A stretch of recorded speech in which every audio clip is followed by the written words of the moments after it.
Hello student, welcome to Chemotonics. My self Vikas Porwal. आज बच्चों हम लोगों को मोल कॉन्सेप्ट का सेशन 2 करना है। PYQ, previous year questions. इसमें हम लोग नीट के आए हुए क्वेश्चंस और IIT के आए हुए अच्छे अच्छे क्वेश्चंस करेंगे।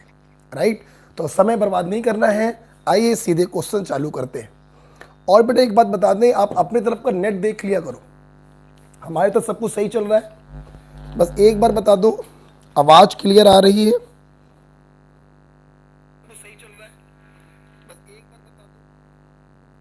आवाज क्लियर आ रही है? साफ दिखाई पड़ रहा है?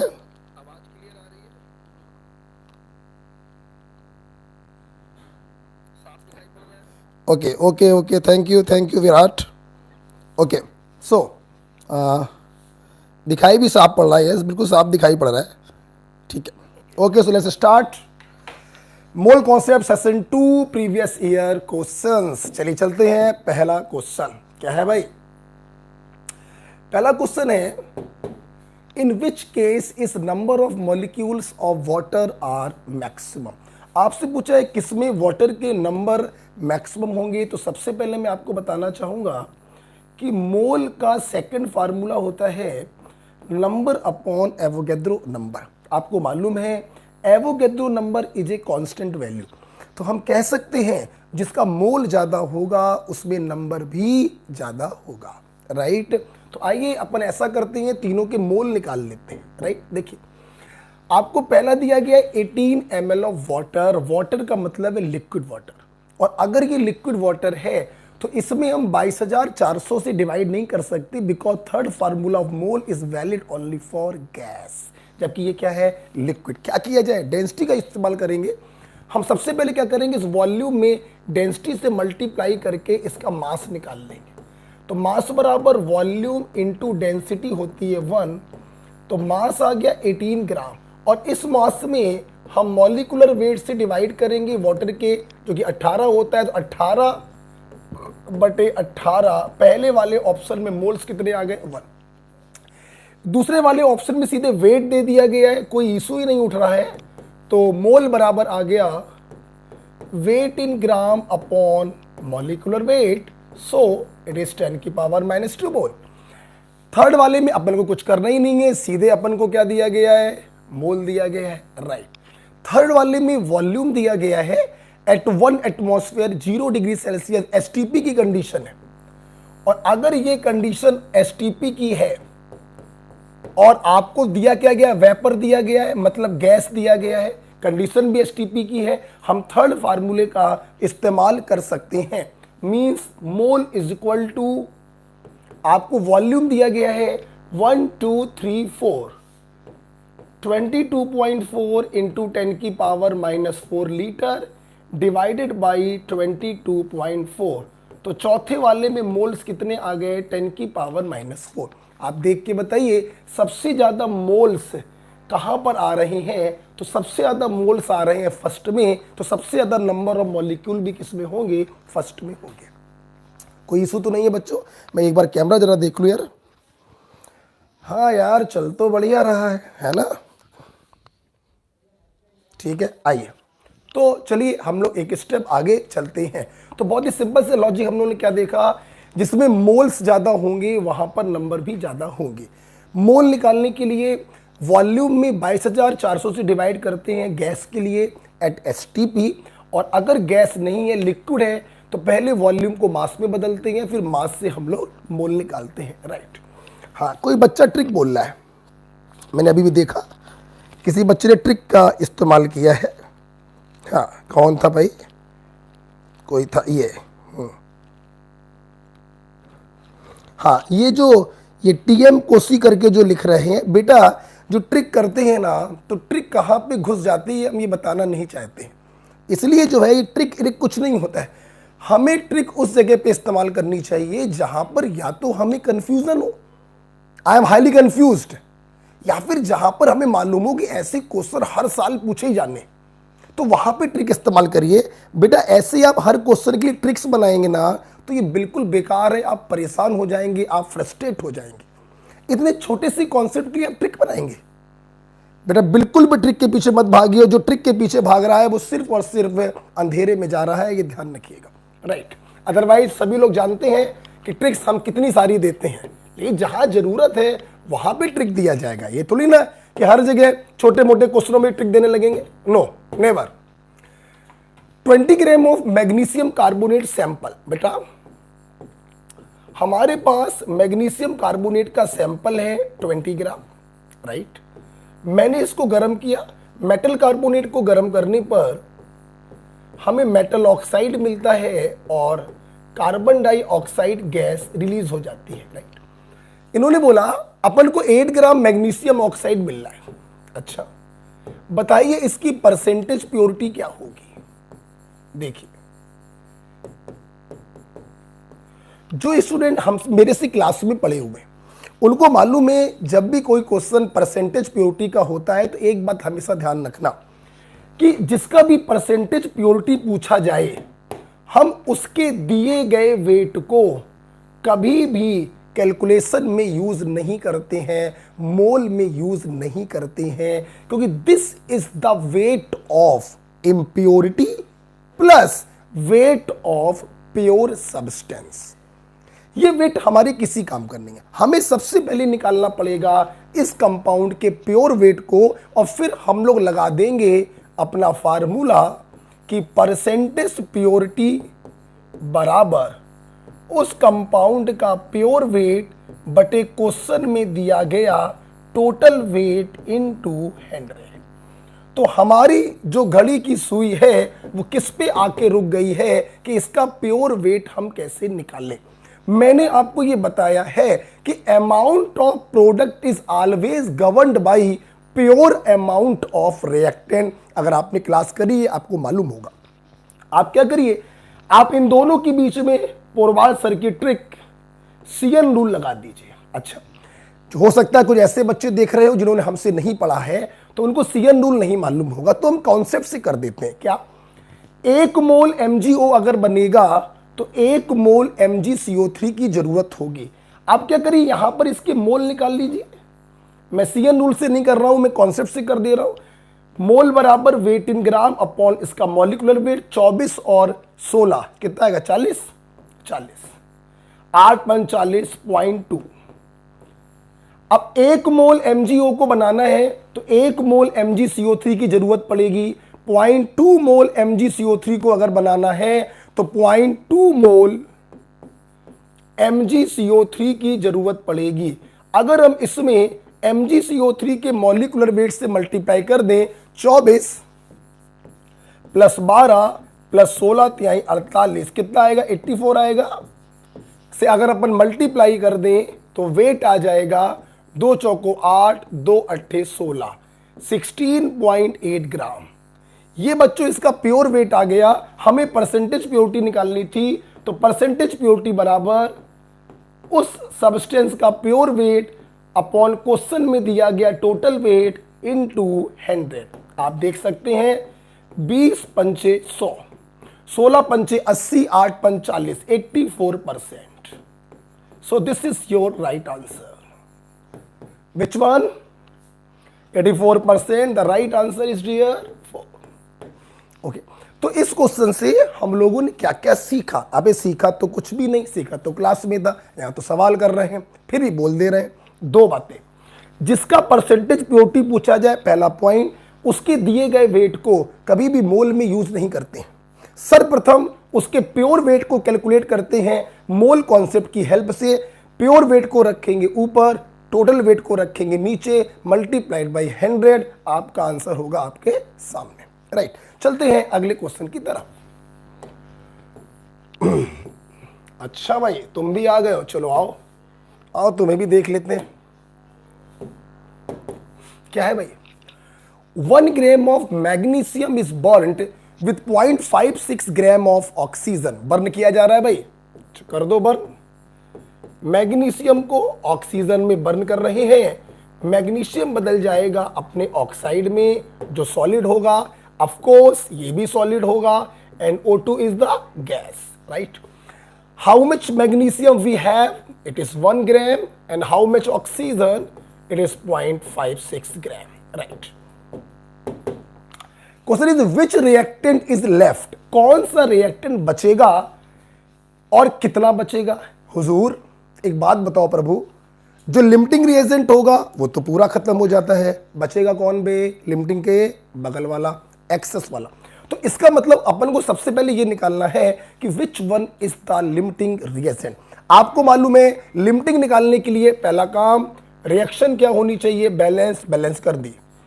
Find out the mole, weight in gram upon इसका एटॉमिक वेट 24, और इसके भी मोल निकालिए, वेट इन ग्राम अपॉन इसका मॉलिक्यूलर वेट 32। हुजूर मैं समय बर्बाद नहीं करना चाहूंगा, मैं मोबाइल का यूज कर रहा हूं।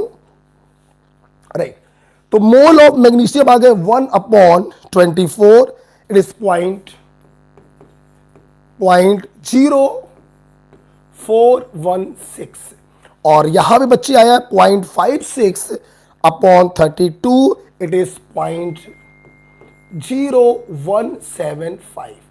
ये आपने दोनों के क्या निकाल लिए? मोल। जो स्टूडेंट पढ़े हैं वो अच्छे से जानते हैं कि लिमिटिंग रिएजेंट कैसे निकालते हैं, मोल अपॉन बैलेंसिंग कोएफिशिएंट।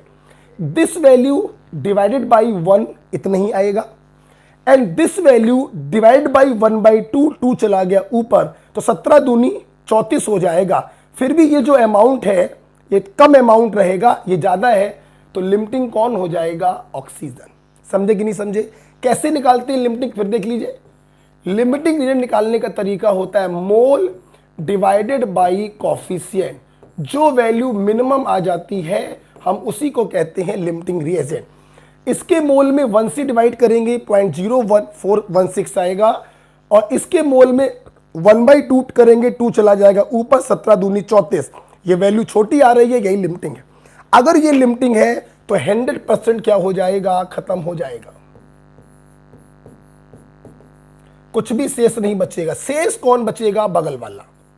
कितना शेष बचेगा आप देख सकते हैं, आधा मोल O2 खत्म होगा तो इसका 1 मोल खत्म होगा। अगर ये इतना खत्म होगा तो जस्ट डबल खत्म होगा, 2 पंचे 10, 2 सत्ते 14 और 1 15, 2 एकम 2 और 1 3, इतना खत्म होगा। तो शेष कितना बचेगा? तो माइनस कर लेते हैं, 0.0416 माइनस 0.035, कितना बचेगा शेष? 0.0066 मोल्स। मेरे से पूछा गया था इसका कितना अमाउंट शेष बचेगा, तो अगर इस मोल में मैग्नीशियम के एटॉमिक वेट से मल्टीप्लाई कर दें तो अमाउंट आ जाएगा बच्चों इसका 0.16 ग्राम।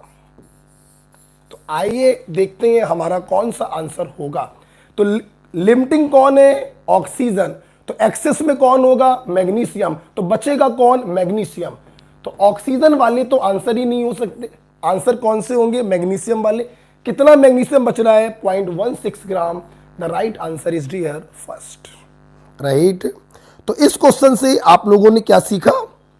इस क्वेश्चन से हम लोगों ने ये सीखा है कि सबसे पहले हम लोग निकालेंगे लिमिटिंग रिएजेंट। लिमिटिंग रिएजेंट को हम लोग पूरा का पूरा खत्म कर देंगे। एक्सेस वाला कितना बचेगा ये निकाल लेंगे। आपसे अमाउंट पूछा गया है, आप एटॉमिक वेट से मल्टीप्लाई करेंगे, क्या आ जाएगा? वेट आ जाएगा। राइट, क्वेश्चन नंबर 3 के बाद हम लोग जा रहे हैं क्वेश्चन नंबर 4 की तरफ। ये क्या है भाई? If any is the Avogadro number, the number of valence electron in 4.2 gram of nitride ion. देखो बेटा, नाइट्राइड आयन हम लोग को 4.2 ग्राम दिया गया। एक बात बताइए, इसके वेट में इसके मोलर मास का मतलब यहां पर क्या होगा, एटॉमिक मास से अगर हम डिवाइड कर दें तो इसका मोल आ जाएगा 14×42। इसके मोल में अगर हम एवोगैड्रो नंबर से मल्टीप्लाई कर दें तो नंबर ऑफ नाइट्राइड आयन आ जाएगा 0.3 Na। हम लोगों से पूछे गए बताइए इसके पास वैलेंस इलेक्ट्रॉन कितने होंगे। आपको याद होगा मैंने एक टेक्निक बताई थी, valence electron for P block is equal to summation of group number plus minus charge. अगर प्लस चार्ज हो तो माइनस करेंगे, माइनस चार्ज है तो प्लस करेंगे। नाइट्रोजन का ग्रुप नंबर होता है 5th और -3 है तो यहां कर दीजिए +3, तो वैलेंस इलेक्ट्रॉन कितने आ गए 8। ध्यान रखिएगा ये टेक्निक पी ब्लॉक पे काम करेगी, डी या एफ ब्लॉक पे काम नहीं करेगी। तो 8 रख दीजिए, तो नंबर ऑफ वैलेंस इलेक्ट्रॉन आ गए 8×24, it is 2.4 Na। The right answer is first. Okay, तो कभी भी इस प्रकार के क्वेश्चन आते हैं कि बताइए स्पीसीज दी गई है, इलेक्ट्रॉन कितने होंगे, प्रोटॉन कितने होंगे, वैलेंस इलेक्ट्रॉन कितने होंगे, तो सबसे पहले हम उस स्पीसीज के नंबर निकाल लेते हैं। फिर एक पार्टिकल के पास कितने छोटे पार्टिकल होते हैं उससे मल्टीप्लाई कर देते हैं तो छोटे पार्टिकल का नंबर आ जाता है। Right, this is about the question number 4। चलते हैं एक स्टेप हम लोग आगे।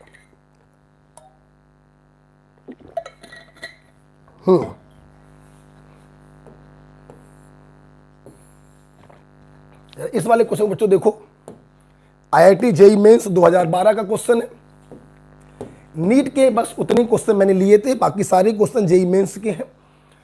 5 gram of benzene on nitration give 6.6 gram of nitrobenzene. ये हमारे पास बेंजीन है, हमने इसका नाइट्रेशन कराया, हम लोगों को नाइट्रोबेंजीन मिला। अच्छा, कितना है बच्चों, ये 5 ग्राम है और नाइट्रेशन कराने से कितना मिल रहा है 6.6 ग्राम। आपसे परसेंटेज यील्ड पूछी जा रही है। अच्छा भाई देखिए, हमें मालूम है परसेंटेज यील्ड हम लोग कैसे निकालते हैं। परसेंटेज यील्ड बराबर होता है actual mass of product, of course product, upon theoretical या कैलकुलेटेड मास ऑफ प्रोडक्ट, जो बच्चों को कैलकुलेट करना होता है, into 100। This is the formula used for percentage yield of product. ध्यान रखिएगा, क्वेश्चन में प्रोडक्ट का जो भी अमाउंट दिया जाता है परसेंट यील्ड के क्वेश्चन में वो हमेशा होता है एक्चुअल मास, हमेशा ध्यान रखिए।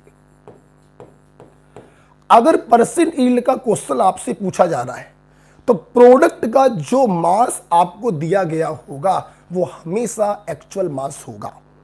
आप सर्वप्रथम मोल कॉन्सेप्ट की हेल्प से उसके थ्योरेटिकल मास, कैलकुलेटेड मास को निकालेंगे, दोनों का रेशियो निकालेंगे, परसेंटेज यील्ड आ जाएगा। हमारा मोटो क्या है, इसके थ्योरेटिकल मास को निकालना। अब ये मेरे किसी काम का नहीं है, ये एक्चुअल मास है, इसे उठा के सिर्फ यहां पे रखना है, मुझको इसका निकालना है थ्योरेटिकल मास। अच्छा निकालते हैं, सुनो बच्चों, ऑर्गेनिक की जितनी भी रिएक्शंस होती हैं वो ऑलमोस्ट 99% बैलेंस होती हैं, आपको बैलेंस करने की जरूरत नहीं। 1 मोल बेंजीन से 1 मोल नाइट्रोबेंजीन बन रहा है, तो यहां पे अगर हम मोल ऑफ बेंजीन निकालें तो मोल ऑफ बेंजीन आएगा weight upon molecular weight. Benzene का मॉलिक्यूलर वेट 78 होगा, बिकॉज बेंजीन इज C6H6। 12 छिंग 72, 72 और 6 78, इतना आ गया। अगर 1 मोल खत्म होगा तो 1 मोल नाइट्रोबेंजीन बनेगा, तो नाइट्रोबेंजीन के मोल भी कितने आ जाएंगे 5/78। हमें नाइट्रोबेंजीन का वेट निकालना था, थ्योरेटिकल वेट, तो थ्योरेटिकल वेट हो जाएगा मोल्स इनटू नाइट्रोबेंजीन का मॉलिक्यूलर वेट 123, राइट। आप निकाल सकते हैं C6H5 77 हो जाएगा। नाइट्रोजन का 14 होता है, ऑक्सीजन का 16 दूनी 32, 7 4 11 2 13, 80 लगा 1, 7 3 10 और 2 12। ये इसका कौन सा वेट आया है, थ्योरेटिकल वेट आया है। तो आइए निकालते हैं परसेंटेज यील्ड। एक्चुअल मास जो क्वेश्चन में दिया जाए, theoretical mass 5 × 123 upon 78 multiplied by 100। This is बच्चों योर आंसर, राइट। मैं आपको आंसर निकाल के दिखाना चाहूंगा। तो इसका आंसर क्या आ रहा है, देखिए, it is 6.6 × 7800 is equal to (5/123). The answer is 83.75%।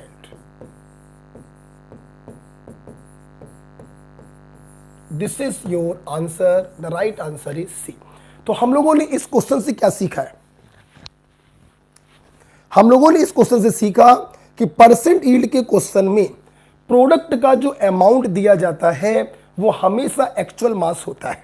हम सर्वप्रथम मोल कॉन्सेप्ट लगाकर उसके थ्योरेटिकल मास को निकालते हैं, कैलकुलेटेड मास को निकालते हैं, इस फार्मूले का यूज करते हैं, हमारा आंसर आ जाता है, राइट बेटा। चल रहे हैं हम लोग आगे।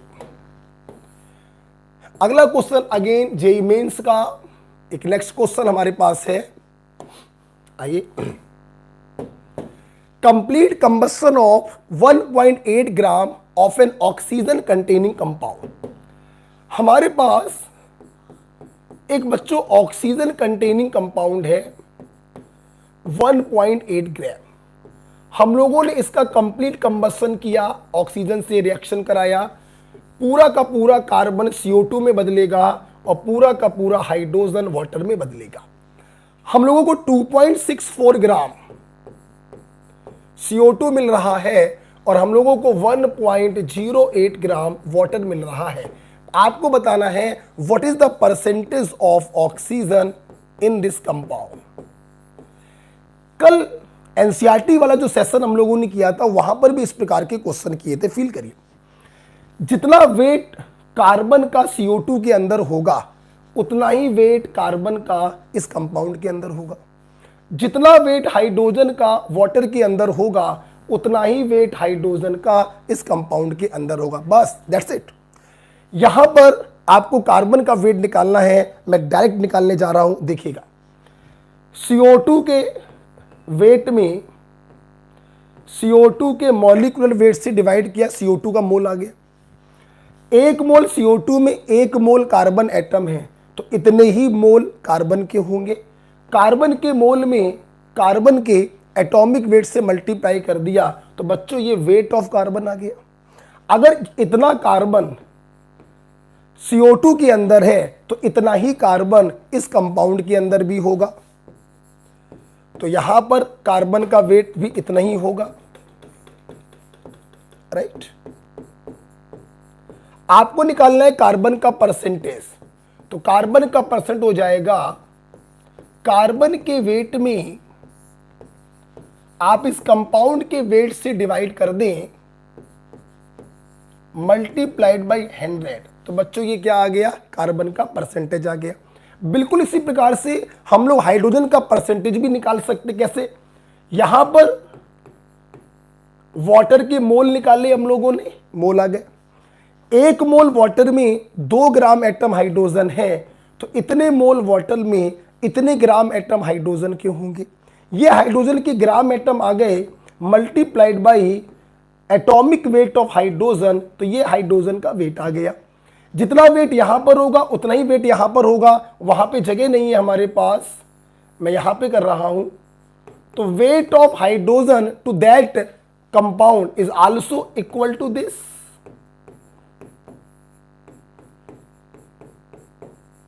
तो percentage of hydrogen to that compound is equal to weight of hydrogen upon weight of that compound into 100।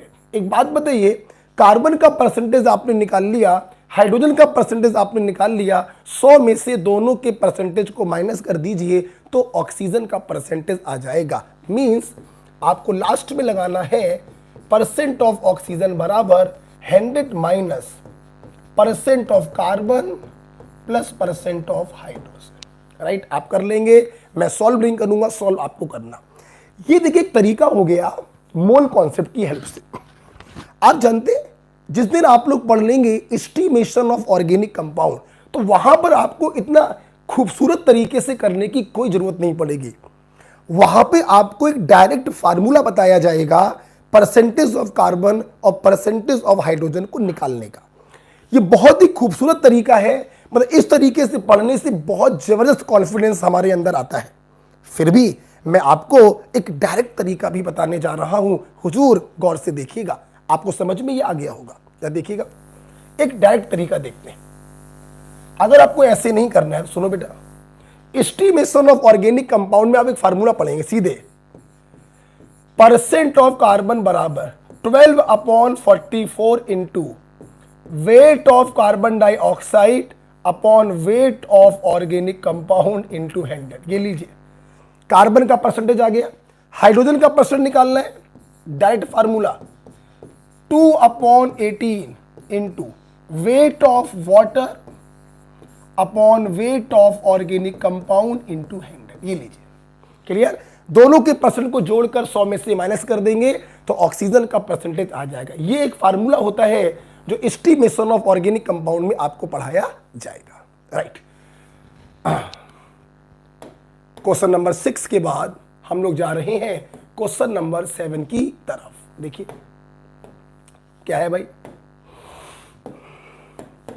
हमारे को एक रिएक्शन दिया गया है। क्या रिएक्शन दिया गया? A plus 2B plus 3C बराबर AB2C3। अच्छा भाई, 6 ग्राम ऑफ A। अच्छा भाई, बड़ी खुशी हुई। 6 इंटू 10 की पावर 23 एटम्स ऑफ B। अच्छा भाई, इसका नंबर दे दिया गया और C का बच्चों सीधे मोल दे दिया गया 0.036 मोल। अच्छा भाई, इन्होंने बताया कि जब इन तीनों ने आपस में रिएक्शन किया तो अपन को 4.8 ग्राम ये कंपाउंड मिल रहा है। ठीक है भाई, if the atomic mass of A का एटॉमिक मास दिया है 60 और C का एटॉमिक मास दिया है 80, तो क्वेश्चन क्या पूछा भैया? अच्छा, एटॉमिक मास ऑफ B आपसे पूछा है, ये आपसे पूछा है, B का एटॉमिक मास आपसे पूछा है। अच्छा भाई, क्या किया जाए? सुनो, एक बात बताओ, प्रोडक्ट कैसे बनेगा ये कौन डिसाइड करता है? लिमिटिंग रिएजेंट डिसाइड करता है। तो अपन को सबसे पहले ये पता करना पड़ेगा कि इसमें लिमिटिंग रिएजेंट कौन है। लिमिटिंग रिएजेंट पता करने के लिए दो बातें, रिएक्शन मस्ट बी बैलेंस्ड और मोल मालूम होने चाहिए। अननोन रिएक्शन हमेशा बैलेंस होती है, हमें मोल पता करने हैं। इसके मोल आपको मालूम है, इनको मोल में बदलने के लिए क्या करेंगे? वेट अपॉन एटॉमिक वेट करेंगे, तो भाई इसके भी मोल आ गए 0.1। नंबर अपॉन एवोगैड्रो नंबर करेंगे तो इसके मोल आ गए 1। अब हमें पता करना है लिमिटिंग कौन होगा। मोल में कॉफिशिएंट से डिवाइड करिए, 0.1 आएगा, यहां पे आएगा 0.5 और यहां पे डिवाइड करेंगे 0.012 आएगा। तो सबसे छोटी वैल्यू कौन सी हो गई? 0.012। समझ गए ना? यहां 0.1 आएगा, यहां 0.5, इससे बड़ा हो गया, और यहां पे डिवाइड करेंगे 0.012 आएगा। तो लिमिटिंग कौन हो गया? ये। अगर ये लिमिटिंग है तो यही डिसाइड करेगा कि AB2C3 कितना बनेगा। आइए करते हैं, ये लिमिटिंग है, ये पूरा का पूरा बच्चों खत्म हो जाएगा। 3 मोल जाएगा तो 1 मोल बनेगा, 0.036 जाएगा तो ये कितना बनेगा? 0.036/3, मतलब इसके मोल आ गए 0.012 मोल। हाँ या ना? अगर हम लोग इसके मोल में इसके मॉलिक्यूलर वेट से मल्टीप्लाई कर दें तो इसका वेट आ जाएगा। अब इसका मॉलिक्यूलर वेट क्या होगा? Atomic weight of A that is 60, atom 2 into atomic weight of B आपको निकालना है, मान लिया B plus 3 into atomic weight of C, 3/24, 240। आप जब इससे मल्टीप्लाई करेंगे तो ये वेट में बदल जाएगा और उस वेट को 4.8 के बराबर कर देंगे तो बी की वैल्यू आ जाएगी। मैं यहां पे सॉल्व कर रहा हूं तो देखिएगा 0.012 में हमने मल्टीप्लाई किया है 300 प्लस 2b से, और ये जो वेट आएगा ऑफ कोर्स ये कितना दिया गया आपको क्वेश्चन में 4.8। 3 दशमलव हटाएंगे, यहां से 1 हट के 2 जीरो बढ़ेंगे, 12 चौको 48, यहां पे आएगा 400। 400 में से 300 गया 50, 100 बटे 2 बराबर 50। तो एटॉमिक वेट ऑफ बी कितना आ गया? 50 AMU आ गया। The right answer is a. Right, तो IIT का एक सिंपल क्वेश्चन है, क्वेश्चन में कोई दम नहीं है, देखने में बड़ा लग रहा है। लिमिटिंग निकालिए, लिमिटिंग को पकड़कर प्रोडक्ट के अमाउंट को निकालिए, उसको अमाउंट को इस वैल्यू के बराबर कर दीजिए तो एटॉमिक वेट ऑफ बी आ जाएगा। राइट, आइए क्वेश्चन नंबर 7 के बाद हम लोग बात करेंगे नेक्स्ट क्वेश्चन नंबर 8 की। आइए बेटा करते हैं बात। 5 मोल ऑफ Ab2 वेट। अच्छा,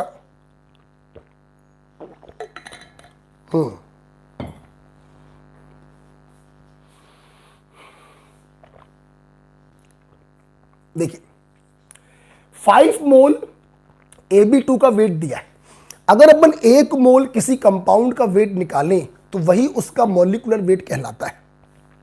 5 मोल का वेट अगर किलोग्राम में ये दिया गया है तो एक बात बताइए, 5 मोल Ab2 वेग हाउ मच? 125 इंटू 10 की पावर -3 किलोग्राम। सो 1 मोल Ab2 वेग आप डिवाइड कर देंगे, 5 दूनी 10, 5 25।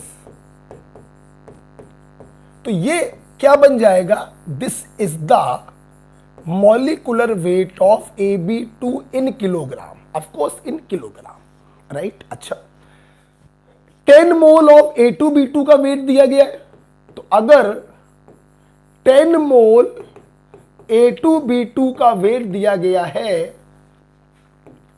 300 इंटू 10 की पावर -3 किलोग्राम, सो 1 मोल A2B2 वेग इक्वल टू 30 इंटू 10 की power -3 kilogram and it become the molecular weight of A2B2। अच्छा भाई, the molar mass of A and molar mass of B kilogram में बताना है, एटॉमिक मास ऑफ A और B बताना है। It's a very simple question. कैसे किएंगे? Molecular weight of Ab2 की जगह रख देना atomic weight of A plus 2 into atomic weight of B। तो एक इक्वेशन बन गई, एक इक्वेशन बच्चों ये बन गई। राइट, और यहां पर देखिए क्या कहेंगे, इसको बराबर कर देंगे 2 into atomic weight of A plus 2 into atomic weight of B is equal to 30 into 10 की power -23।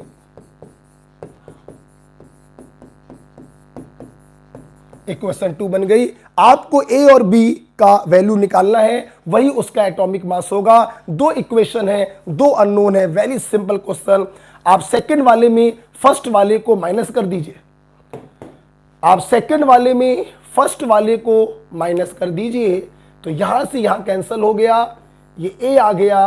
A equal to value आ गई 5 इंटू 10 की पावर -3 किलोग्राम पर मोल। अगर A की वैल्यू इतनी आ गई है तो B की वैल्यू कितनी आएगी? 25 में 5 गया 20, 20 बटे 2 10। तो A आ गया है 5 वाला, A आ गया है 5 वाला। ये देखिए A आ गया है 5 इंटू 10 की पावर -3 और B आ जाएगा 10 इंटू 10 की power -3। The answer is D. बहुत ही खूबसूरत क्वेश्चन था मोल कॉन्सेप्ट के ऊपर। राइट, तो this is about the question number 8 asked in JEE Mains 2019। चलते हैं अगले क्वेश्चन की तरफ। Question number 9। आइए, बहुत ही अच्छा सवाल। अबे सारे सवाल अच्छे हैं, खराब सवाल तो मैं कराता ही नहीं हूं। देखिए, the percentage by mole of NO2 in a mixture of NO2 and NO having average molecular mass 34। बहुत ही खूबसूरत सवाल।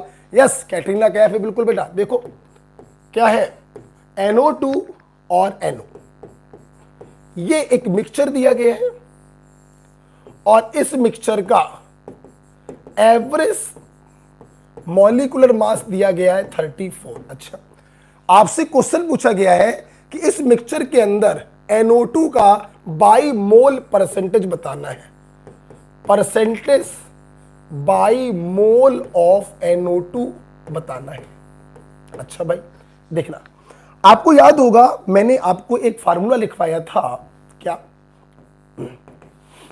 एवरेज मॉलिक्यूलर वेट बराबर molecular weight of first gas into its mole plus molecular weight of second gas into its mole upon total moles. Right, average molecular mass दिया है 34 बराबर, मान लेते हैं NO2 के N1 मोल है और NO के N2 मोल है, मान लेते हैं। तो M1 NO2 का मॉलिक्यूलर वेट 14 प्लस 32 46 होगा, plus M2 14 plus 16 30 into N2 upon N1 plus N2, cross multiply करो। 34 N1 plus 34 N2 is equal to 46 N1 plus 30 N2। N2 को यहां पे ले जाएगी तो 4 N2 बराबर, इसको यहां लाइए 12 N1 आएगा। जगह नहीं है, मैं यहां कर रहा हूं। क्या मैंने बोला, 4 N1 इज इक्वल टू आएगा 12 N2, है ना। तो N1 अपॉन N2 कितना आ जाएगा, 3:1। ओके, 4 तिहाई 3:1। अब आपको मान ली किसका परसेंट निकालना है मेरे भाई, आपको NO2 का निकालना है। तो NO2 का परसेंट कैसे निकालेंगे, कुल कितने आदमी हैं, 4, तो 100 के 4 टुकड़े कर दो, 3 टुकड़े दे दो N1 को, तो ये NO2 का परसेंटेज आ जाएगा, और 1 टुकड़ा दे दो NO को, तो NO का परसेंटेज आ जाएगा। The right answer is 75%। कोई आंसर है, हाँ भाई आंसर तो है, दैट इज डी। ओके, बात ठीक है, आप देख सकते हैं। तो it's very simple question. 46 into N1 14 plus 32 46 हो गया, M2 की वैल्यू 14 और 16 30 हो गया, upon N1 plus N2, cross multiply किया। 30 N2 इधर पर आएगा, 30 N2 इधर पर आएगा, तो यहां बचेगा 4 N2। अच्छा, यहां पर एक मिस्टेक हुई है हमसे, अरे कोई बहुत बड़ी मिस्टेक थोड़ी ना हो गई है, सिंपल। 30 N2 इधर पर आएगा तो 4 N2, सॉरी उल्टा हो गया है मेरे ख्याल से, 4 N2 ये इस तरफ जाएगा, इक्वल टू हो जाएगा 12 N1। कोई बात नहीं, तो N1 अपॉन N2 बराबर आ गया 1/3, उल्टा हो गया था पहले। राइट, अपन को क्या करना है, NO2 का परसेंट निकालना है। तो NO2 का परसेंट क्या हो जाएगा, 100 के हम लोगों ने 4 टुकड़े कर दिए और 1 टुकड़ा दे दिया, तो 25%, सॉरी उल्टा हो गया था, कोई बात नहीं, 25%। Clear, this is about the question number 9। अच्छा क्वेश्चन था, इस फार्मूले पर बेस्ड क्वेश्चन था। ठीक है, आगे चला जाए, चलिए चलते हैं हम लोग आगे। क्वेश्चन नंबर 9 के बाद क्वेश्चन नंबर 10। हाँ आइए जाए, इसको देखते हैं भाई क्या है। Zinc sulphate contain 22.65% of zinc and 43.9% of water of crystallisation. अच्छा भाई, हमारे पास क्रिस्टलाइन जिंक सल्फेट का एक सैंपल है। अच्छा भाई, इसमें जिंक का परसेंटेज आपको दिया है 22.65% और वाटर का परसेंटेज आपको दिया है 43.9%। ओके भाई, if law of constant proportion is true, if law of constant proportion is true, आपने पिछली क्लास में हमसे पढ़ा था law of constant proportion given by Proust. जो हमसे कहता है किसी कंपाउंड में एलिमेंट का जो परसेंटेज बाय मास होता है वो फिक्स होता है इररिस्पेक्टिव टू देयर सोर्स। इस जिंक सल्फेट को आप कहीं से भी प्राप्त करें, जिंक का परसेंटेज इतना ही रहेगा और वाटर का परसेंटेज भी इतना ही रहेगा। अच्छा, then the weight of zinc require to produce 20 gram of zinc sulphate. अब देखना, ये इंफॉर्मेशन इन्होंने दे दी। अब इन्होंने आपसे पूछा जिंक का हम कितना वेट ले लें जो इसी हाइड्रेटेड जिंक सल्फेट के 20 ग्राम को पैदा करे। अब देखना कितना प्यारा सवाल है, लॉ ऑफ कांस्टेंट प्रोपोर्शन पर। देखिए, आप इस जिंक सल्फेट को कहीं से भी बनाइए, इसके अंदर जिंक का परसेंटेज रहेगा तो मेरे भाई इतना ही ना। यस, तो यहां पर भी जिंक का परसेंटेज रहेगा तो बच्चे इतना ही। तो अगर हम इसको ओपन करें तो इसका मतलब क्या हुआ कि 100 ग्राम जिंक सल्फेट को बनाने के लिए 22.65 ग्राम जिंक की जरूरत पड़ेगी। तो मैं ओपन किया, 100 ग्राम जिंक सल्फेट को बनाने के लिए हमें जरूरत पड़ेगी 22.6 ग्राम जिंक की। अपन को बनाना कितना है, 20। तो 20 ग्राम जिंक सल्फेट को बनाने के लिए हमें कितने ग्राम जिंक की जरूरत पड़ेगी, इतने ग्राम। 20 पंचे 100, 5 चौको 20, 4 के अल्ले पल्ले आंसर आएगा। The answer is B. This is the question based on law of constant proportion, right. आप इस जिंक सल्फेट को किसी भी सोर्स से बनाएं, इसमें जिंक का जो परसेंटेज होगा वो 22.265 परसेंटेज ही होगा। आपने सॉल्व किया, आपका सेकंडों में आंसर आया। अच्छा क्वेश्चन है, एनसीईआरटी बेसिस पर क्वेश्चन है, इसको जरूर नोट कर लीजिएगा अपनी कॉपी पर।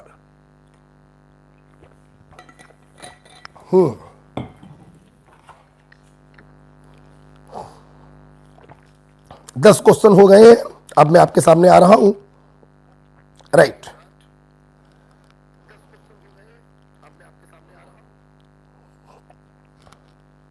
ओके बेटा, आपस में जरा बात मत किया करिए, है ना, अदरवाइज लाइव चैट बेटा बंद कर देंगे। ओके, तो आपस में बच्चों बात नहीं करनी है। और क्वेश्चन आपको अच्छे लगे, आप क्वेश्चन को एंजॉय करिए, लेकिन इस प्रकार से आपस में चैटिंग करने से कोई फायदा नहीं है, राइट। तो आपस में चैटिंग नहीं करनी है, बस हम लोगों को क्या करना है, अच्छे अच्छे क्वेश्चन देखना है, अपने कॉन्सेप्ट को क्लियर करना है। सवाल अच्छा लगे तो नोटबुक में नोट करना है, आपस में बात करने से कोई फायदा नहीं। पता है, बहुत ही सेमफुल मुझे तो बात लगती है यार। कोई टीचर आपको रात को 11:30 बजे पढ़ा रहा है आपके लिए, आप आपस में चैटिंग कर रहे हैं। व्हाट इज दिस यार, है व्हाट इज दिस। वाह साहब कहाँ हो, अरे वाह भैया, अब रिश्तेदारी चलाने आए हो हारिस, हद हो गई। ये सेमफुल बात है कि हम लोग आपस में चैटिंग करके ये पता कर रहे हैं अच्छा तुम भी हो, अच्छा तुम क्या कर रहे हो बताओ, ये पता कर रहे हैं। क्वेश्चन पे ध्यान नहीं है हमारा, हमारा ध्यान है एक दूसरे की चैटिंग पर।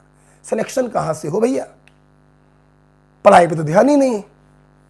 चलिए 10 क्वेश्चन बच्चों हो गए थे, अगले 5 क्वेश्चन आइए करते हैं। क्वेश्चन नंबर 10 के बाद हमारे पास एक बहुत ही खूबसूरत सवाल, क्वेश्चन नंबर 11। देखिए क्या है भाई, ए सिलेंडर ऑफ कंप्रेस्ड गैस। देखिए जरा, मोबाइल ठीक चल रहा है, कोई इशू तो नहीं है, ओके कोई इशू नहीं है। आइए, a cylinder of compressed gas contain nitrogen and oxygen in the ratio 3:1 by मोल।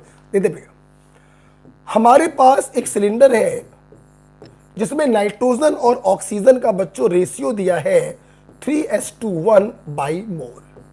अच्छा भाई, अच्छा भाई, बड़ी खुशी हुई जान के।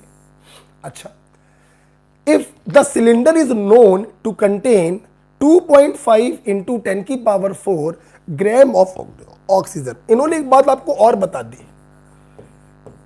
इसमें इन्होंने ऑक्सीजन का वेट आपको बच्चों बता दिया है।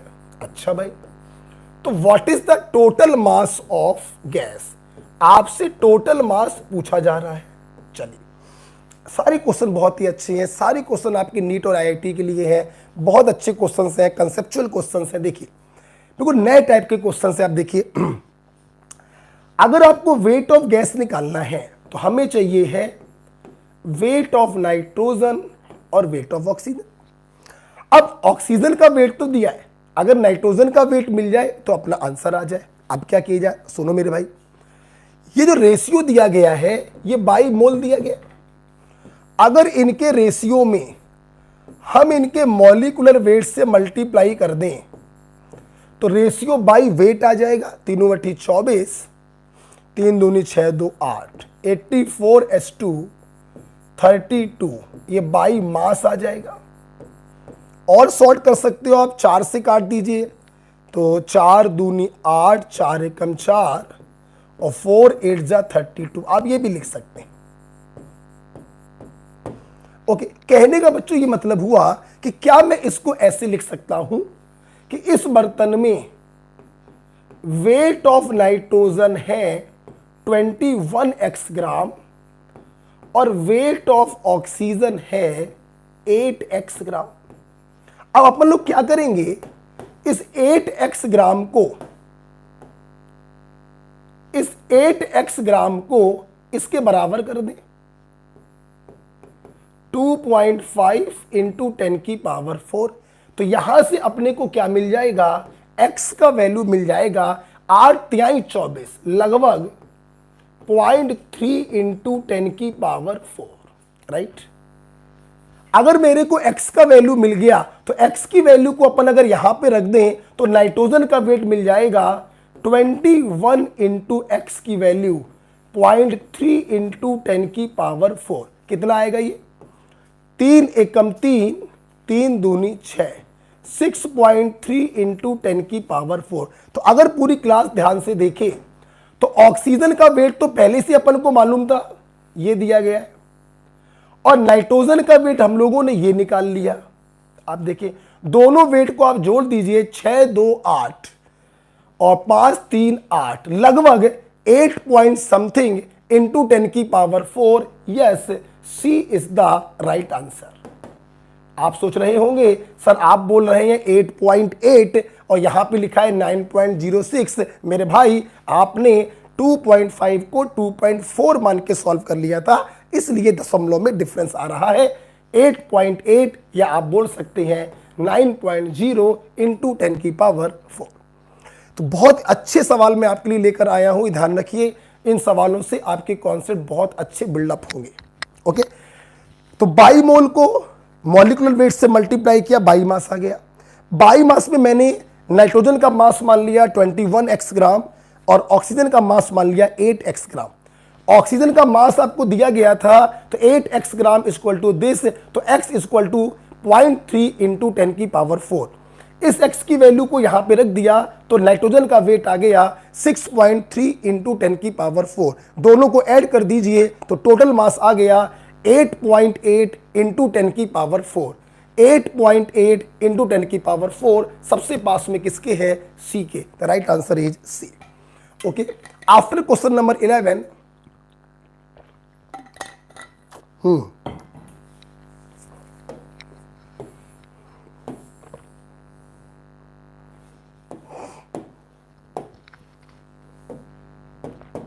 क्वेश्चन नंबर 12 देखेंगे।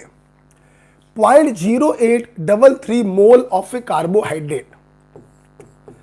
हमारे पास कोई कार्बोहाइड्रेट है 0.0833 मोल और इसके अंदर जो हाइड्रोजन है वो 1 ग्राम है।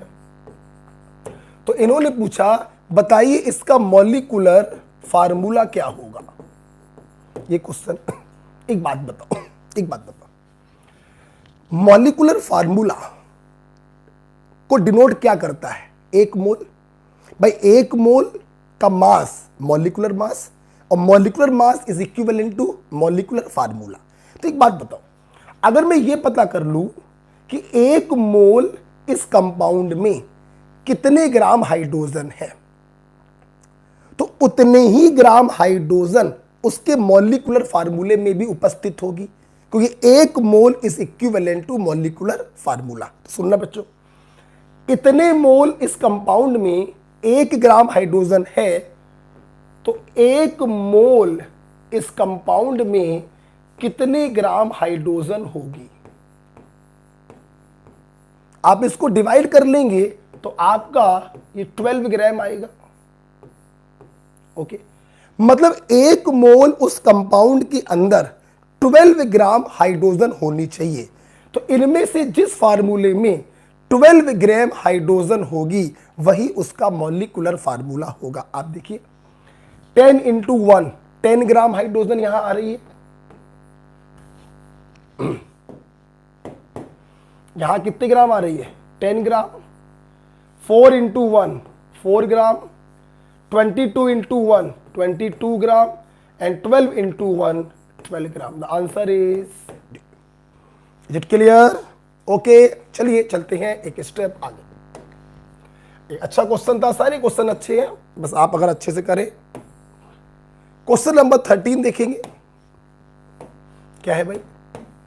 A gaseous compound of nitrogen and hydrogen contain 12.5% of hydrogen। एक बात बताइए, हमारे पास एक कंपाउंड है, किसका किसका? नाइट्रोजन और हाइड्रोजन का। इसमें 12.5% हाइड्रोजन है। अगर 12.5% हाइड्रोजन होगा तो 100 में से घटा दीजिए 87.5% नाइट्रोजन होगा। आपको इसका एम्पिरिकल फार्मूला निकालना है, जो लास्ट सेशन में भी हमने क्वेश्चन कराया था। तो पहला काम होगा इसके परसेंटेज में इसके एटॉमिक वेट से डिवाइड करना। डिवाइड करने पे एक नंबर निकल के आएगा, 14 छिंग 84, कितना बचेगा? 14 5 70, 14 छिंग 84 बचा 3 और 14 दूनी 28, बचा कितना? 7, 14 5 70। बात क्लियर है? ये पहला काम हो गया। पहले काम में जो नंबर सबसे छोटा आता है उसको फिर से हम लोग डिवाइड करते हैं और डिवाइड करने पर ये जो नंबर निकल कर आते हैं यही उसका एम्पिरिकल फार्मूला बनाते हैं। The empirical formula is NS2। Okay, एक काम अपन लोगों ने कर लिया है, चलते हैं अगले काम की तरफ। इन्होंने बोला the density of compound relative to hydrogen is 16। हमारे बच्चे जानते हैं रिलेटिव का मतलब होता है रेशियो। आप लोगों को एक जानकारी इन्होंने और दे दी है कि इस कंपाउंड की डेंसिटी और हाइड्रोजन की डेंसिटी का रेशियो है 16:1। आपको जानकारी होगी अकॉर्डिंग टू PM बराबर DRT, जो रेशियो डेंसिटी का होता है वही रेशियो मॉलिक्यूलर वेट का होता है अकॉर्डिंग टू PM बराबर DRT। अगर प्रेशर और टेम्परेचर कांस्टेंट है तो डेंसिटी और मॉलिक्यूलर मास का रेशियो सेम होता है। हाइड्रोजन का मॉलिक्यूलर मास 2 होगा, 2 से मल्टीप्लाई करिए तो उस कंपाउंड का मॉलिक्यूलर मास आ गया 32। जल्दी से बताइए क्या अब आप लोग मॉलिक्यूलर फार्मूला नहीं निकाल पाएंगे? तो आइए, मॉलिक्यूलर फार्मूला बराबर empirical formula into common factor. Question ये है कि कॉमन फैक्टर कैसे निकालें? तो कॉमन फैक्टर बराबर होता है मॉलिक्यूलर मास बटे एम्पिरिकल मास, 14 और 2 16। तो कॉमन फैक्टर बच्चों कितना आ गया? 2 को उठा के यहां रख दीजिए तो मॉलिक्यूलर फार्मूला कितना आ गया? N2H4। The right answer is D. कितने बेहतरीन क्वेश्चन है। अब देखिए क्या क्या निकलवा दे रहे हैं लोग। इन्होंने एम्पिरिकल फार्मूला तो निकलवाया, इन्होंने PM बराबर DRT का इस्तेमाल तो करवा दिया, इन्होंने मॉलिक्यूलर फार्मूला कैसे निकालते हैं ये भी इस्तेमाल करा दिया। 3 कॉन्सेप्ट पर बेस्ड एक छोटा सा क्वेश्चन था। Okay, after this the second last question. Okay, हाँ भाई इसको तो आना ही था। आइए, क्या आप लोग रिएक्शन को पढ़ना जानते हैं? हम लोग किसी रिएक्शन को मोल के टर्म्स में भी पढ़ सकते हैं, और अगर कोई गैस उपस्थित है तो वॉल्यूम के टर्म्स में भी पढ़ सकते हैं। आइए देखते हैं ये रिएक्शन आपसे क्या कहना चाहती है। या ध्यान से देखिए, इन्होंने पूछा क्या है, क्वेश्चन थोड़ा इनकम्प्लीट लग रहा है, चलिए कोई बात नहीं, इसमें लिखा नहीं है कि हमें करेक्ट वाला बताना है या इनकरेक्ट बताना है। देख लेते हैं। 11.2 litre hydrogen at STP is produced for every mole of HCl consume। आइए देखते हैं, 6 मोल HCl अगर खत्म होगा तो 3 मोल हाइड्रोजन पैदा होगा। 1 मोल HCl अगर खत्म होगा तो 0.5 मोल हाइड्रोजन पैदा होगा। इस 0.5 मोल में 22.4 से मल्टीप्लाई करें तो एसटीपी पे वॉल्यूम आया 11.2। हाँ मेरे भाई, ये वाला स्टेटमेंट क्या है, ट्रू है। चलते हैं आगे। 6 litre HCl is consume for every 3 litre of H2 produce. बिल्कुल गलत हो गया। हम लोग वॉल्यूम के टर्म्स में गैसों के लिए पढ़ते हैं, सॉलिड या लिक्विड के लिए कभी नहीं पढ़ते। ये स्टेटमेंट क्या हो गया, गलत हो गया। चलते आगे। 33.6 litre H2 is produced regardless of temperature and pressure for every mole of aluminium। सुना ध्यान से, 2 मोल एल्यूमिनियम खत्म होगा तो 3 मोल H2 बनेगा। 1 मोल एल्यूमिनियम खत्म होगा तो 1.5 मोल H2 बनेगा।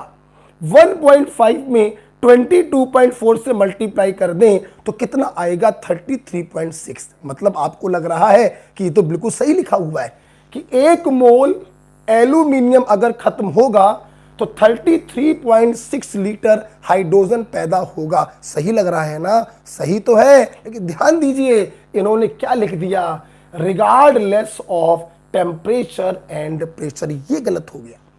हम लोग 22.4 का इस्तेमाल करते हैं एसटीपी पर। आप ये कैसे कह सकते हैं कि टेम्परेचर और प्रेशर कुछ भी ले लो, नहीं। इसलिए सी वाला ऑप्शन भी बच्चों क्या हो गया है, गलत हो गया। अगर यहां पर एसटीपी मेंशन होता तो ये वाला स्टेटमेंट क्या हो जाता, सही हो जाता। आगे बढ़े। 67.2 litre hydrogen is produce for every 1 mole aluminium that react. आइए देखते हैं, 1 मोल एल्यूमिनियम जाएगा तो 3/2 1.5 मोल हाइड्रोजन बनेगा। 1.5 मोल में 22.4 से अगर मल्टीप्लाई करें तो 33.6 आएगा। इन्होंने सब कुछ सही लिखा, लेकिन इन्होंने वॉल्यूम की वैल्यू जो है वो गलत लिख दी, तो ये भी क्या हो गया, गलत।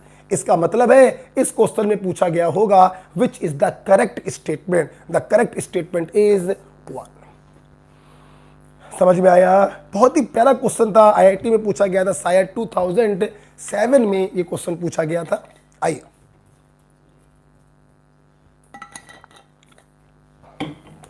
और अब हमारे पास है एक लास्ट क्वेश्चन, क्वेश्चन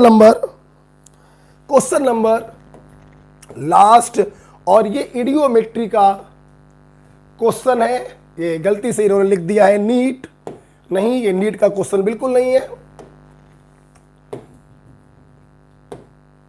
हाँ ये देखिए बेटा, नो, ये नीट का क्वेश्चन नहीं है भाई, इतने बड़े क्वेश्चन नीट में नहीं आते हैं। ये इडियोमेट्री का क्वेश्चन है, इसको करने के बाद आपको ओके। चलिए आइए देखते हैं आगे क्या है। एक अच्छा क्वेश्चन है इडियोमेट्री के ऊपर, लास्ट क्वेश्चन है, देखते हैं। 40 ml of a mixture of methane and carbon dioxide undergoes complete combustion with 80 ml of oxygen। देखिए हमारे पास CH4 और CO2 का एक मिक्सचर था। ध्यान सवाल देखिएगा, ठीक है। कितना वॉल्यूम था इसका, 40 ml। हमने इसको ऑक्सीजन से जलाया, कितना ऑक्सीजन, 80 ml। तो सबसे पहले आपको यह समझना चाहिए कि जलेगा कौन, जलेगा मीथेन। कार्बन डाइऑक्साइड में कार्बन अपनी मोस्ट ऑक्सीडाइज फॉर्म में उपस्थित है, इसको फर्दर ऑक्सीडाइज नहीं कर सकते, इसको फर्दर जला नहीं सकते, अर्थात कंबशन किसका होगा, मीथेन का होगा। हम मान लेते हैं कि इस 80 ml में मीथेन है Vml, तो कार्बन डाइऑक्साइड कितना होगा 40 माइनस Vml। ओके, आइए क्वेश्चन को करते हैं। अच्छा क्वेश्चन है, तो लेंदी है बट बहुत मजा आएगा करने में। देखिए ये CH4 है Vml, मैंने इसको x प्लस y/4 O2 बराबर x CO2 plus y/2 H2O। आपको मालूम है वाटर किस में होता है, लिक्विड में। आपने 80 ml से जलाया। बच्चों एक बात ध्यान रखिएगा, इडियोमेट्री या गैस एनालिसिस या हाइड्रोकार्बन के कंबशन वाले जितने क्वेश्चंस होते हैं, इसमें लिमिटिंग रिएजेंट हमेशा कौन होता है, हाइड्रोकार्बन। ऑक्सीजन भी हो सकता है हाइड्रोकार्बन को खत्म करते करते खुद भी पूरा खत्म हो जाए, परंतु ये हमेशा हो ऐसा जरूरी नहीं है। हाँ, ये जरूर है कि हाइड्रोकार्बन जो होगा वो 100% खत्म होगा। तो आइए क्वेश्चन को कंटिन्यू करते हैं। ये पूरा का पूरा Vml खत्म हो जाएगा। 1 ml अगर ये खत्म होगा तो ये 2 ml खत्म होगा। Law, Gay Lussac law of combining volume, पिछली क्लास में पढ़ाया था कि गैसें जब कंबाइन करती हैं तो अपने वॉल्यूम के सिंपल रेशियो में कंबाइन करती हैं। एक वॉल्यूम CH4 खत्म होगा तो 2 वॉल्यूम O2 खत्म होगा। अगर ये Vml खत्म होगा तो ये 2Vml खत्म होगा, तो ये कितना बच जाएगा 80 माइनस 2Vml। 1 ml जाएगा, 1 ml बनेगा, Vml जाएगा तो Vml बनेगा। हमें इससे कोई मतलब नहीं है। इतना क्लियर हो रहा। अच्छा एक बात बताओ, क्वेश्चन को बाद में पढ़ेंगे, पर सोचो कंबशन से पहले इनिशियल वॉल्यूम कितना था, मिक्सचर का वॉल्यूम प्लस O2 का वॉल्यूम, दैट इज 120 ml। अच्छा, और कंबशन के बाद फाइनल वॉल्यूम कितना हो गया, बचा हुआ O2 आ गया, और क्या आ गया, बना हुआ CO2 आ गया। और अगर ध्यान से देखें तो जो CO2 पहले था वो भी तो बर्तन में बचा पड़ा हुआ है, 40 माइनस B। मतलब फाइनल वॉल्यूम अगर हम देखें तो फाइनल वॉल्यूम कितना है, V से V चला गया, 8 4 12, 120 plus 2B। Okay, question clear होना चाहिए, देख लो एक बार। अब सुनना, इन्होंने बोला बेटा, ध्यान देना, इन्होंने बोला कि हमने जब इसको जलाया तो x ml reduction in volume were observe. मतलब जलाने के बाद वॉल्यूम में x ml की कमी आई। तो इसका मतलब यह हुआ कि इनिशियल वॉल्यूम में अगर हम इस फाइनल वॉल्यूम को माइनस कर दें, इनिशियल वॉल्यूम में अगर इस फाइनल वॉल्यूम को माइनस कर दें, बच्चों ये माइनस का 2b होगा ना, जस्ट ए मिनट, ये माइनस का 2b होगा, राइट राइट। देखिए, तो अगर अपन इनिशियल वॉल्यूम में फाइनल वॉल्यूम को माइनस कर दें तो रिडक्शन इन वॉल्यूम आ जाएगा। इसको ओपन करेंगे, 120 से 120 कट जाएगा तो x बराबर कितना आ जाएगा 2v। एक इक्वेशन, एक रिजल्ट आपने निकाल लिया है कि initial reduction in volume is equal to 2 times of V, where V is the volume of methane gas you assumed initially। जो तुमने शुरुआत में एज्यूम किया है CH4 का वॉल्यूम V, उसका जस्ट डबल है रिडक्शन इन वॉल्यूम। इतना क्लियर हो चुका है। अब आगे जा रहे हैं सवाल में। When the final gaseous mixture, when the final gaseous mixture, final का मतलब क्या है, बचा हुआ ऑक्सीजन, बना हुआ CO2 और पहले से पड़ा हुआ CO2।